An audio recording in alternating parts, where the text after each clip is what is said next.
Hi guys, welcome back. This is Dr. Sandeep Tiwari.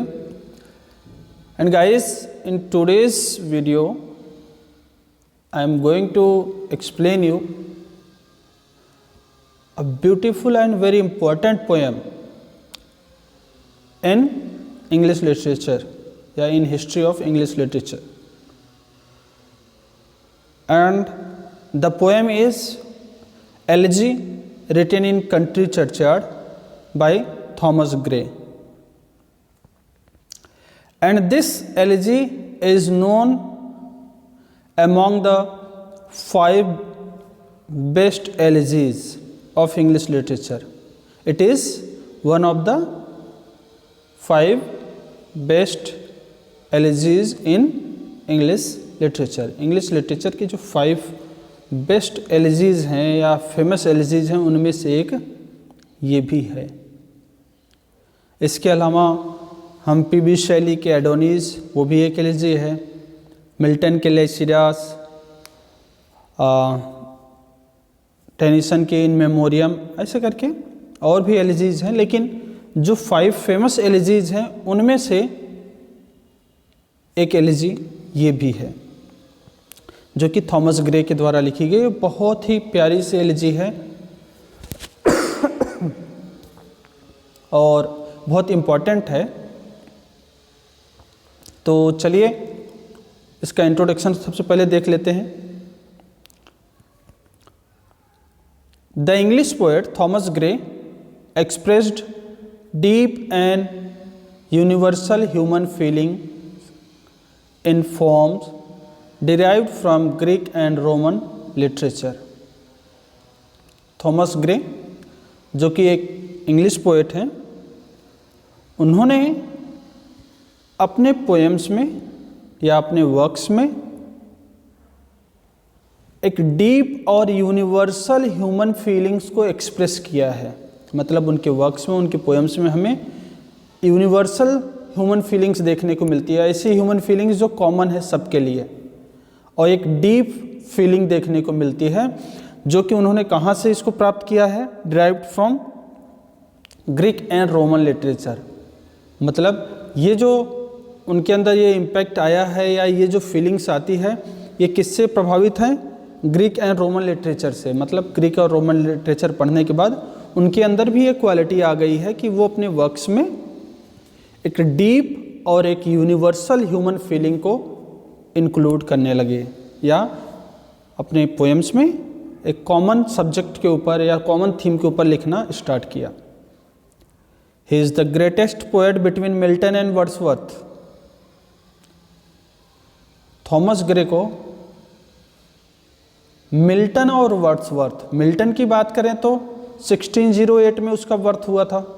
It means Elizabethan age के बाद तुरंत जो Puritan as start हुआ, जो कॉमनवेल्थ टाइम था, जो ओलिवर क्रॉमवेल का टाइम था, उस टाइम से लेकर के रोमांटिक एज के विलियम वर्ड्सवर्थ की बात करें, इनके बीच का जो लंबा गैप है, इस बीच में अगर कोई फेमस पोएट जाना जाता है तो वो एक थॉमस ग्रे हैं। तो वो मिल्टन और वर्ड्सवर्थ के बीच में एक ग्रेटेस्ट पोएट के रूप में जाने जाते हैं। He is called the poetical classic of 18th century. 18वीं शताब्दी के क्लासिक पोएटिकल के रूप में या क्लासिकल पोएम्स लिखने वाले या क्लासिकल क्वालिटी वाली पोएम्स लिखने वाले के रूप में जाने जाते हैं। मतलब उनके वर्क्स में क्लासिकल एलिमेंट्स भी देखने को मिलती हैं। It is he who has offered some immortal poems to the literature of his nation.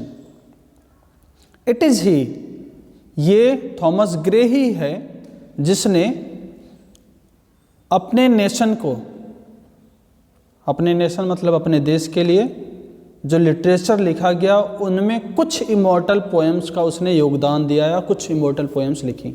मतलब थॉमस ग्रे ही ऐसा एक पोएट है जो अपने देश के लिए जो लिटरेचर लिखा गया है, उसके देश में जितने भी लिटरेचर लिखे गए हैं या लिटरेरी वर्क्स जितने भी लिखे गए हैं थॉमस ग्रे के देश में, या इंग्लैंड में कह सकते हो, उनमें थॉमस ग्रे ने कुछ इमॉर्टल पोएम्स को इंक्लूड किया है। मतलब अपने देश के लिखे हुए लिटरेरी वर्क्स में उसने कुछ अपने इमॉर्टल पोएम्स को शामिल किया या प्रोवाइड किया। आगे देखिए, an elegy written in country churchyard is the best example of it. और इसका सबसे बड़ा एग्जाम्पल उसकी ये पोएम है, elegy written in country churchyard. मतलब उसने अपने देश के लिटरेरी वर्क्स में कुछ इमॉर्टल पोएम्स भी अपना उसने योगदान दिया है, या अपने देश के लिटरेरी वर्क्स में उसका कुछ योगदान जो था इमॉर्टल पोएम के रूप में था, और उसका बेस्ट एग्जाम्पल है elegy written in country churchyard. Gray is a great and matchless elegiac poet in the annals of English poetry.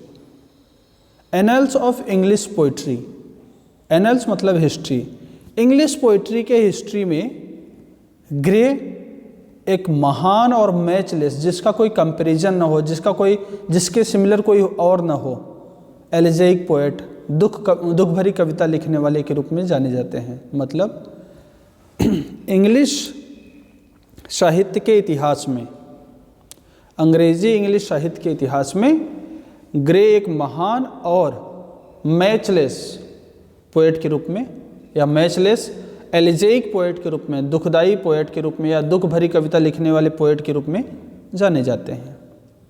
Melancholy is the distinguishing feature of his poems. Melancholy, दुख, sadness, उनकी poems का एक important या एक महत्वपूर्ण feature है।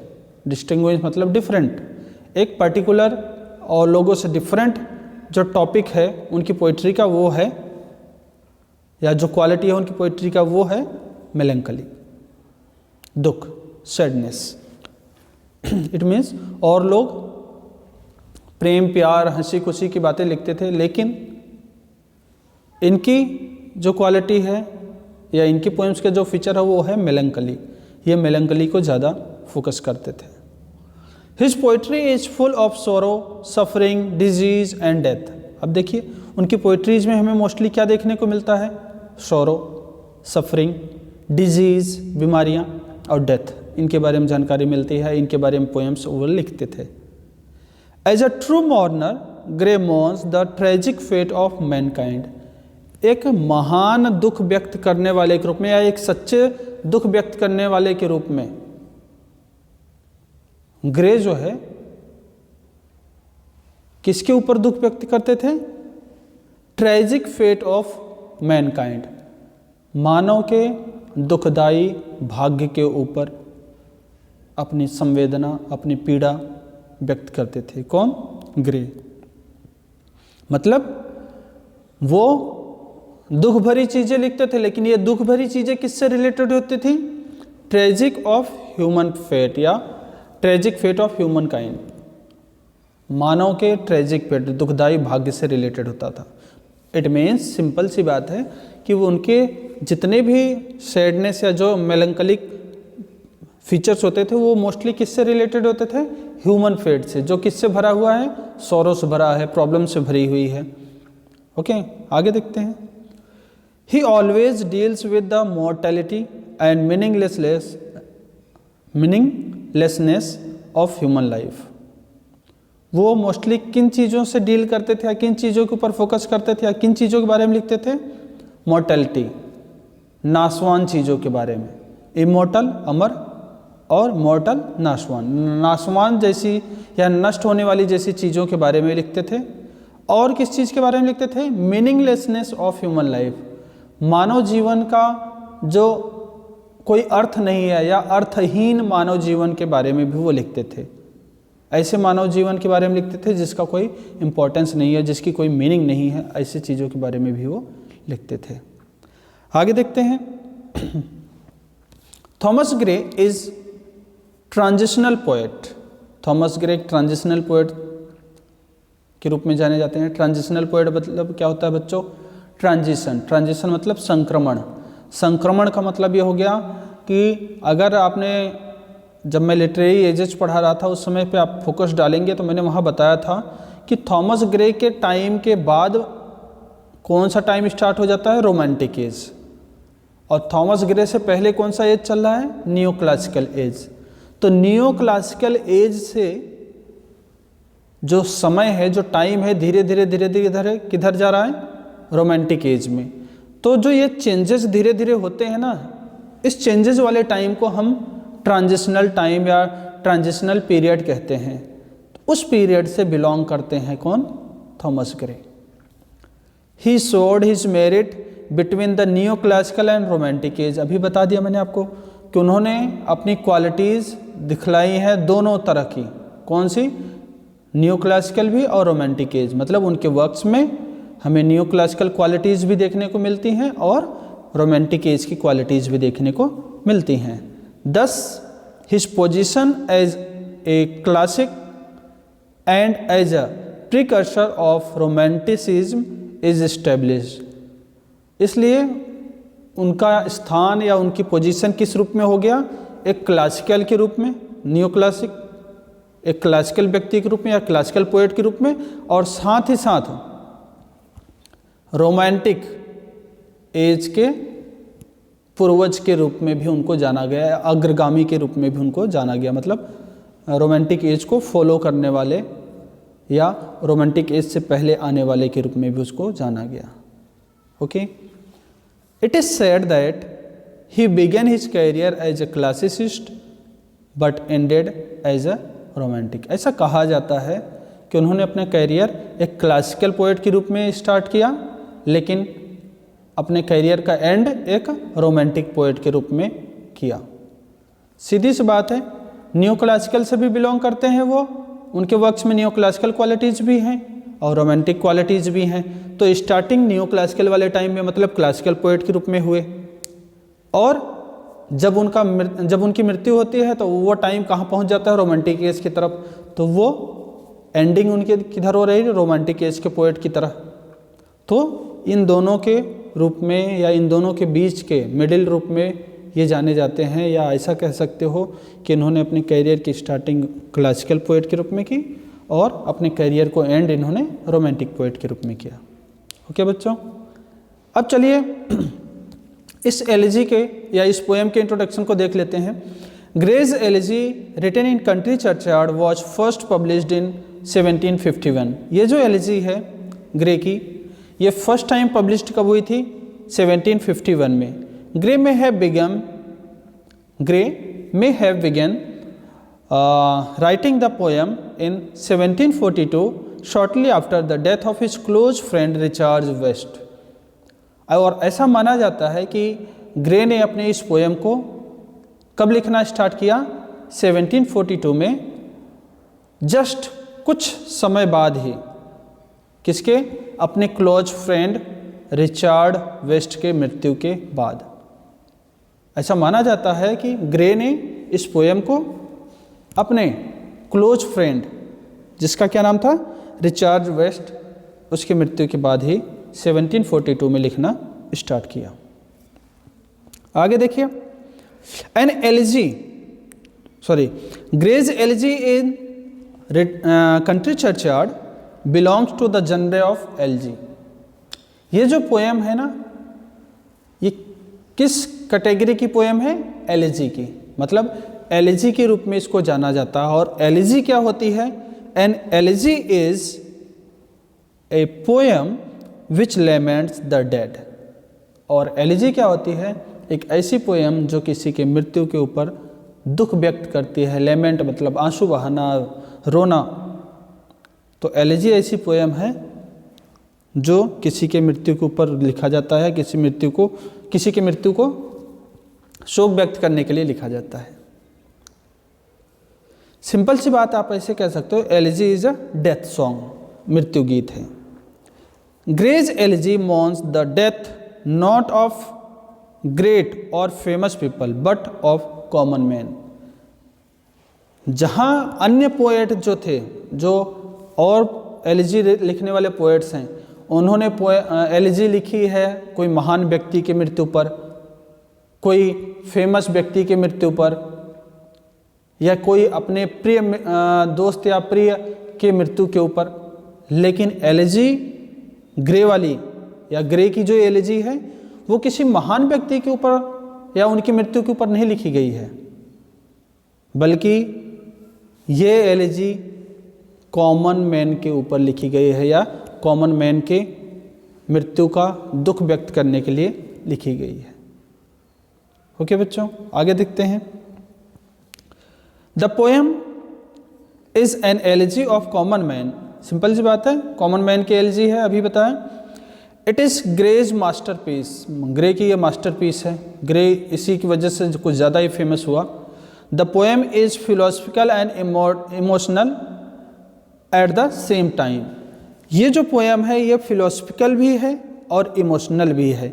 Philosophical इसलिए है क्योंकि ग्रे इसमें एक यूनिवर्सल मैसेज देता है रीडर्स को या लोगों को जो इसको पढ़ते हैं। एक यूनिवर्सल मैसेज देता है कि डेथ इज़ इनविटेबल या डेथ इज़ नेसेसरी या डेथ मस्ट विल बी कम या डेथ मस्ट बी कम या मस्ट कम। तो वो एक यूनिवर्सल मैसेज ये देता है कि मृत्यु सबके लिए ज़रूरी है और मृत्यु आएगी, निश्चित है ये। तो इसलिए ये फिलोसफिकल हो गया। और इमोशनल भी है। इमोशनल इसलिए है क्योंकि जब पोएम्स को हम पढ़ेंगे तो इसमें दिखाया जाएगा कि वो जब गरीब लोगों के या गांव के लोगों के कंडीशंस के, उनकी लाइफ के बारे में जब डिस्कस करता है तो कैसे वो हमारे इमोशंस के साथ खेलने की कोशिश करता है। तो ये इमोशनल भी है। The beauty of the poem lies in its simplicity. और सबसे अच्छी क्वालिटी इस पोएम की ये है कि ये पोएम बहुत ही सिंपल है। एलिजी है, लॉन्ग पोएम है, लेकिन बहुत ही सिंपल है। The poet brings out the ultimate truth about life and death in free following poetic lines. Poet ने free following poetic lines, free poetic lines के बीच में या फ्री पोएटिक लाइन्स को यूज करते हुए एक अल्टीमेट ट्रूथ जो पूर्ण सत्य है उसके बारे में बात की है। और ये पूर्ण सत्य किसके बारे में है? Life and death. मतलब उसने अपने इस पोएम में लाइफ और डेथ जो कि एक यूनिवर्सल ट्रुथ है, सार्वभौमिक सत्य है, उसके बारे में उन्होंने बात की है। The speaker. और अब सेटिंग देखिए कि इस पोएम की सेटिंग क्या है, मतलब पोएम स्टार्ट कहाँ से होती है, उसमें सीन क्या है। तो अब देखिए वो सीन क्या है, वो उसको देख लेते हैं पहले। The speaker is hanging out in a churchyard just after the sun goes down. Speaker या पोएट कहाँ खड़ा है? एक चर्च यार्ड में, एक कब्रिस्तान में। कब? After sunset. Sun goes down, सूर्य का छिप जाना, सनसेट। आफ्टर सनसेट वो एक चर्च में जो कब्रिस्तान बना हुआ रहता है, जो चर्च में लोग दफनाए जाते हैं, वहाँ पे वो खड़ा हुआ है। It is dark and a bit gloomy. और इन्वायरमेंट वहाँ से कैसा है? थोड़ा सा अंधेरा हो रहा है और थोड़ा थोड़ा सा ग्लूमी, धुंधली धुंधली शीन या धुंधलापन वहाँ पे है, जिसको आप गोधुली बेला भी कहते हो। He looks at the dimly lit gravestones. और इसी माहौल में या इसी समय वो हल्की हल्की दिखाई देने वाले, डिमली लेट, हल्की हल्की से दिखाई देने वाले ग्रेव स्टोन, जो ग्रेव के ऊपर आपने कभी देखा होगा क्रिश्चियन या ईसाइयों को जब दफनाया जाता है तो उस पर क्रॉस का निशान उनके कब्र पे लगा दिया जाता है। तो हल्की हल्की दिखाई देने वाले ग्रेव स्टोन को या जो कब्रिस्तान, उनके कब्र पे जो पत्थर लगे हुए हैं वो उनको देखता है, जो हल्की हल्की दिखाई दे रहे हैं। But none of grave are impressive. लेकिन वो सारे कब्रों को देख रहा है, लेकिन कोई सा भी ऐसा कब्र ऐसा नहीं है जो इम्प्रेसिव हो, जो ज़्यादा अच्छा दिखाई दे, जिससे वो कुछ ज़्यादा ही प्रभावित हो सके। अब वो कहता है या बताता है कि most of people buried here. यहाँ पे जितने भी लोग दफन हुए हैं उनमें से मोस्टली जो पीपल है ना, आर पुअर फॉक। वो पुअर लोग हैं, कहाँ के? विलेज के। पुअर फॉक फ्रॉम विलेज, गरीब किसान हैं या गरीब लोग हैं गाँव के। इसी वजह से so their tombstones are just simple. इसी वजह से उनके कब्र पे जो पत्थर लगे हुए हैं या उनकी जो कब्र बनी हुई है वो कैसी है, सिंपल है। रफली कार्व्ड स्टोन्स, और उस पर रफली कार्व्ड मतलब लेख लिख दिए जाते हैं ना, कोई मर जाता है तो उस पर लेख लिखा रहता है ना कि यहाँ पे ये है, इसकी कब्र है, इसकी कब्र है, तो वो रफली वो जो लेख लिखा गया है जो उकेरित है, कार्व्ड मतलब उकेरना या उस पर खुरेद कर या खुरच कर लिखना, तो उनके स्टोन्स पे जो लेख है ना वो रफली है, मतलब थोड़े अच्छे तरीके से नहीं लिखा गया है। तो उसने क्या बताया कि यहाँ पे जितने भी लोग दफन है ना, इसमें से मोस्टली लोग पुअर हैं, विलेज से बिलोंग करते हैं, और इसी वजह से उनका टॉम्ब स्टोन सिंपल है और रफली कार्व्ड है। It impels him to meditate on the nature of human immortality, और यही सारी चीज़ें इम्पेल्स जोर डालता है पोएट के ऊपर कि वो मेडिटेट करे, ध्यान दे, चिंतन करे या सोचे किसके बारे में, नेचर ऑफ ह्यूमन मॉर्टेलिटी, कि मानव का कैसे पतन हो जाता है या मानव का पतन कैसे निश्चित है, इसके बारे में सोचें। आगे देखिए, besides mourning the loss of someone the speaker in the elegy reminds the reader that all people will die one day. किसी के मृत्यु पर दुख व्यक्त करने के अलावा, beside mourning the loss of someone, किसी के मृत्यु पर दुख व्यक्त करने के अलावा, ये जो स्पीकर है ना इस पोएम का, वो रिमाइंड्स याद भी दिलाता है किसको, रीडर्स को, पाठकों को, क्या कि all people will die one day, सारे लोग एक दिन मरेंगे। मतलब दुख व्यक्त करने के साथ साथ वो एक मैसेज भी देना चाहता है या एक चीज़ भी बताना चाह रहा है लोगों को कि सारे पीपल एक दिन मरेंगे, सभी लोग मरेंगे। Death is an unavoidable and natural thing in our life. वो कहता है कि डेथ हमारी लाइफ में एक अनअवॉइडेबल, जिसको हम नज़रअंदाज नहीं कर सकते, और जो प्राकृतिक है, जो स्वाभाविक है, जो नेचुरल है हमारी लाइफ में, उसके बारे में बात करता है कि बोलता है डेथ हमारी लाइफ में स्वाभाविक है और हम इसको अवॉइड नहीं कर सकते। The speaker considers the fact that in death there is no difference between great and common people. जो स्पीकर है या जो पोएट है वो हमें ये भी चीज़ भी बताने की कोशिश कर रहा है, हमारे सामने ये फैक्ट भी क्लियर करता है कि in the eyes of death, death के आंखों में या डेथ की दृष्टि में, there is no difference between high class society और लोअर क्लास सोसाइटी। मतलब अमीर और गरीब का कोई लेना देना नहीं है उसके, उससे, किसको, डेथ को। डेथ को अमीर और गरीब से कोई लेना देना नहीं। डेथ आएगी तो दोनों के लिए आएगी और एक ही तरीके से आएगी। तो वही बताता है कि वहाँ पे कोई डिफरेंस नहीं है, ग्रेट पीपल हो चाहे कॉमन पीपल हो। Each and every soul is different and takes rest for immortality in the graveyard. बोलता है सभी जो आत्माएं हैं ना या सभी लोग जो हैं वो एक दूसरे से अलग अलग हैं, और सभी लोग अंत में रेस्ट प्राप्त करते हैं या आराम प्राप्त करते हैं, कहाँ, ग्रेवयार्ड में, हमेशा के लिए। रेस्ट फॉर इटर्निटी, हमेशा के लिए रेस्ट प्राप्त करते हैं, कहाँ, इन ग्रेवयार्ड। तो वो कहता है डेथ की नज़र में कोई अलग अलग नहीं है, डेथ सबके लिए समान है, और सभी लोग वैसे भले एक दूसरे से अलग हैं, लेकिन मृत्यु के बाद सभी लोग अनंत काल के लिए रेस्ट प्राप्त करते हैं, कहाँ, कब्रिस्तान में या कब्र में। He says that man's efforts and his struggles to succeed in life comes to an end in death। बोलता है कि मानवों का जितने भी प्रयास हैं, जितने भी संघर्ष हैं सक्सेस प्राप्त करने के लिए अपनी ज़िंदगी में, मतलब वो लोग कितनी भी कोशिश करते रहें अपनी ज़िंदगी में सक्सेस प्राप्त करने के लिए, कितना भी स्ट्रगल कर लें, लेकिन ये सारी की सारी चीज़ें कहाँ जाके ख़त्म हो जाती हैं, मृत्यु में। मतलब मृत्यु आने के बाद ये सारी चीज़ें यूजलेस हो जाती हैं, सब खत्म हो जाती हैं। This death conquers man regardless of his success और failures in his endeavours during his life. इस तरह से डेथ कॉन्कर्स, विजय प्राप्त कर लेता है या जीत लेता है ह्यूमन बीइंग को या आदमियों को या मानव को बिना ध्यान दिए उनके सक्सेस और उनके फेलियर को, मतलब उनके सक्सेस के लिए प्रयास या उनके फेलियर में जो प्रयास थे, इन सारी चीज़ों के ऊपर ध्यान दिए बगैर डेथ उन सब के ऊपर क्या कर लेता है, विजय प्राप्त कर लेता है, उन सब के ऊपर अपना प्रभाव कायम कर देता है।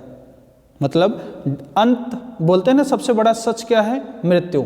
तो वही चीज़ कहने की कोशिश कर रहा है कि मृत्यु ही सबसे बड़ा सच है, और मृत्यु आने के बाद सारी चीज़ें खत्म हो जाती हैं, चाहे वो हाई लेवल की हो चाहे वो लो लेवल की हो। ओके बच्चों, तो ये था अपना पोएट का इंट्रोडक्शन और पोएम का इंट्रोडक्शन।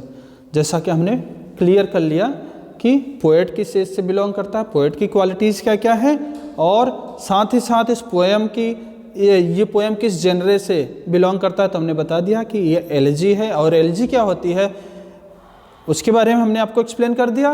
और इस एलिजी में उसने किन किन चीज़ों के ऊपर डिस्कशन किया या किन किन चीज़ों के ऊपर फोकस डाला है उसके बारे में भी बात किया। और साथ ही साथ ये भी बता दिया कि इस एलिजी में एक यूनिवर्सल मैसेज छुपा हुआ है, एक यूनिवर्सल थॉट भी है, जो कि वो ये बताता है कि the biggest truth of life is death. जीवन का सबसे बड़ा सच क्या है, वो मृत्यु है।